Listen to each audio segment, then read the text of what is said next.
discurso no campo internacional na década de 70, mas levou mais de uma década para internalizar isso normativamente no nosso ordenamento jurídico, e mais de uma década para fazer alguma coisa em termos de política pública. Né? Só para vocês terem uma ideia, aqui no Rio de Janeiro, nós começamos a atuar um pouco mais incisivamente nessa questão a partir de 2001, e não por coincidência, no momento em que nós tivemos um delegado regional do trabalho deficiente. Portanto, no momento em que um agente do Estado começou a falar a partir do seu lugar de pessoa com deficiência, o Estado começou a agir, pelo menos aqui no Rio de Janeiro, de uma forma um pouco mais atenta, um pouco mais incisiva. Mas a perspectiva familiar ainda, ela é carregada de uma história de invisibilidade, de exclusão, de discriminação, de estigmatização dessas populações.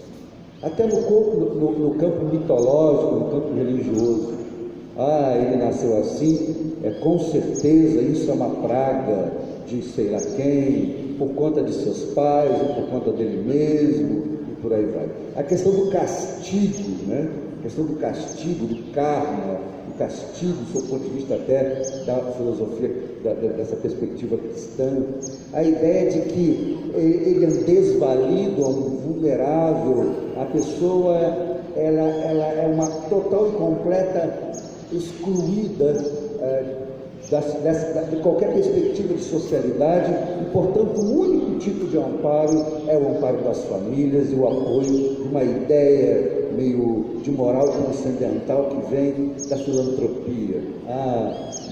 As entidades religiosas vão cuidar, as entidades filantrópicas vão cuidar, dar apoio às famílias para manterem essas populações exatamente onde elas se sentem seguras, que é as suas casas, os seus lares. Né?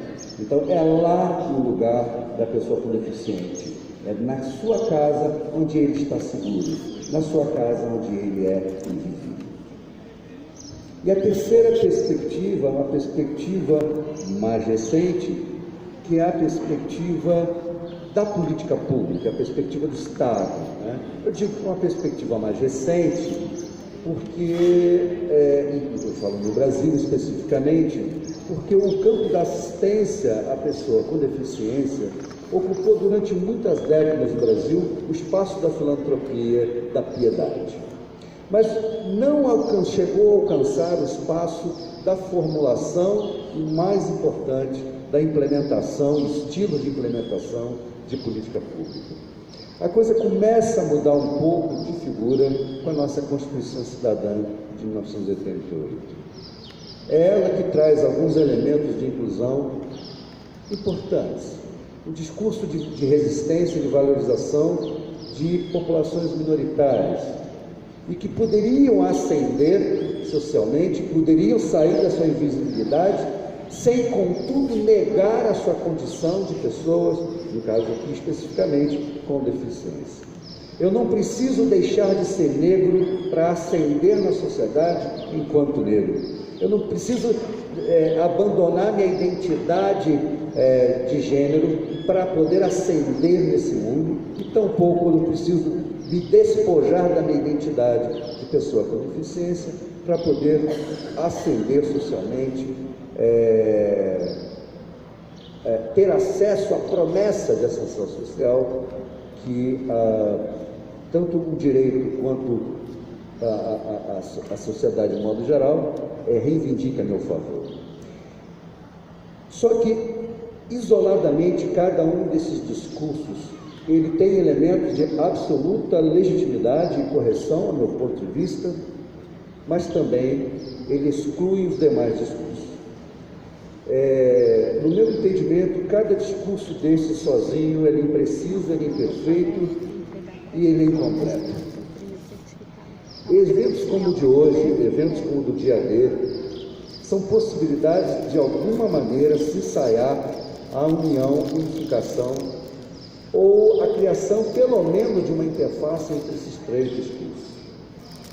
O discurso do mercado, por exemplo, é um discurso que invoca, sim, essa invisibilidade, a dificuldade, e eu não consigo encontrar uma pessoa com deficiência que se adeque ao meu perfil de produção, ao meu espaço produtivo, e essa costuma ser a grande justificativa. No entanto, embora haja sim uma legitimidade desse discurso, há uma questão também do quanto o mercado de trabalho está disposto a fazer concessões. Até que ponto o mercado de trabalho brasileiro, especificamente, eu falo a partir daqui, tem plena disponibilidade, tem disposição a fazer concessões em relação ao espaço sagrado que é o espaço da sua produção.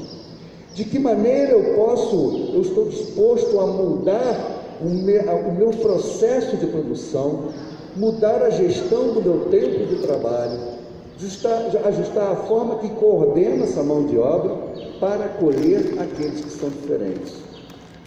Para mim é muito mais fácil incorporar nessa questão o discurso hegemônico da meritocracia.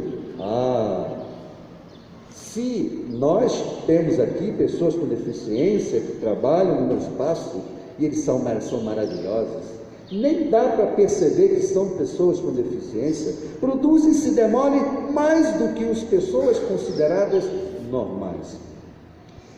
Há nesse discurso subliminarmente o pressuposto de que se a pessoa com deficiência quiser, ela chega aonde quiser chegar.